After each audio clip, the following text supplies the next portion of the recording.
Meet/proc/PID/status, the kernel's open diary for every running process.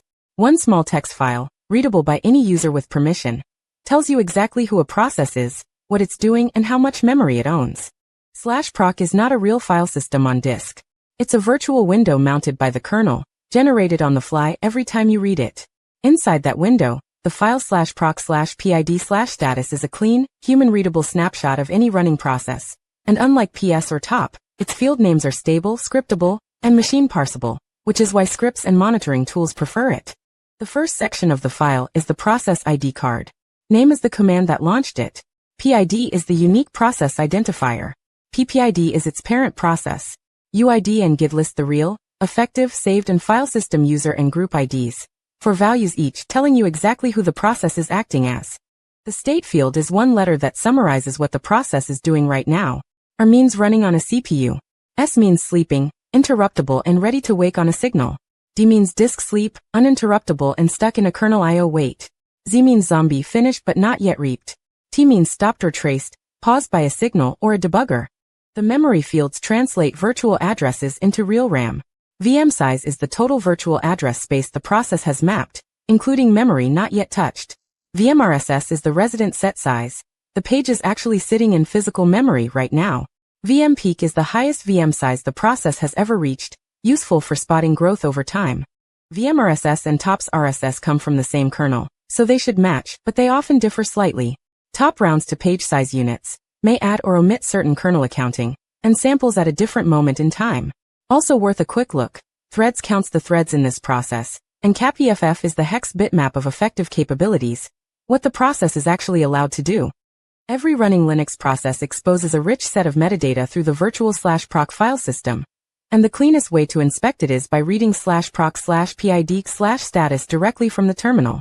In this walkthrough, we'll run a sequence of commands that surface running PIDs, dump the status fields for a specific process, and finally count how many processes the kernel currently tracks. We start by listing the first few running processes, so we have a real PID to work with. The PS command with the EO flags customizes the output to show only the PID and command name, and head -3 trims the result to just the header plus 2 rows. PID1 is almost always systemd, the first user space process the kernel launches during boot. Reading /proc/1/status gives us a snapshot of that process. Its name, state, parent PID, user and group IDs, and a handful of memory-related fields, all pulled directly from kernel data structures. Now we switch perspective and inspect the current shell process using /proc/self, which the kernel resolves to whatever PID is reading the file. Filtering with grep-vm surfaces only the virtual memory lines, giving us VmPeak, VmSize, VmRSS, VmData, VmSDK, and VmExe in a clean view. The state field tells us exactly what the CPU scheduler thinks this process is doing right now. A value of S means sleeping, R means running on a CPU, D means uninterruptible sleep waiting on disk I/O, and Z means zombie. For an idle shell waiting for input, S is the expected answer. Threads tells us how many independent threads of execution this process currently has. Most simple shell processes show one, but applications like web browsers, databases, or Java virtual machines routinely report much higher numbers because each thread consumes its own kernel stack and scheduling slot. Finally, we count how many process directories currently live under /prop listing /proc, and filtering for entries that start with a digit gives us only numeric PIDs, and WC/L reports the total. On a typical desktop system, this number usually sits somewhere between 150 and 400, depending on workload. Every running process on Linux is exposed through the kernel's virtual file system, and you have 3 different windows to look through. PS is the snapshot. It reads /proc on demand, formats a few columns, and exits. Top is the sampler. It pulls /proc in a loop and refreshes a sorted table every few seconds. And /proc/PID/status is the raw pane itself, a plain text file the kernel writes for every process, key by key, value by value. Run PS on an old distro and a new one, and the column names drift, the sort order shifts, and Top's memory summary line quietly renames key B to MIB between releases. But open /proc/PID/status on any Linux box since 2.6 and you get the same stable format.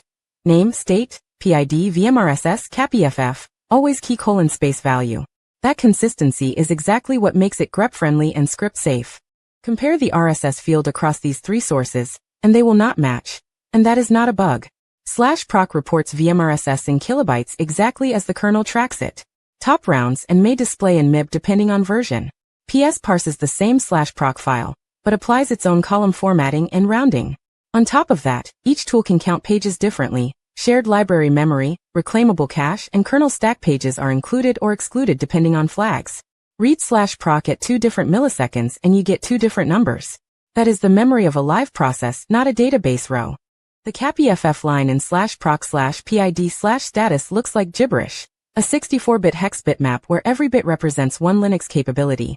Bit 0 is cap_chown, bit 1 is cap_DAC_override, and so on up through the 40s.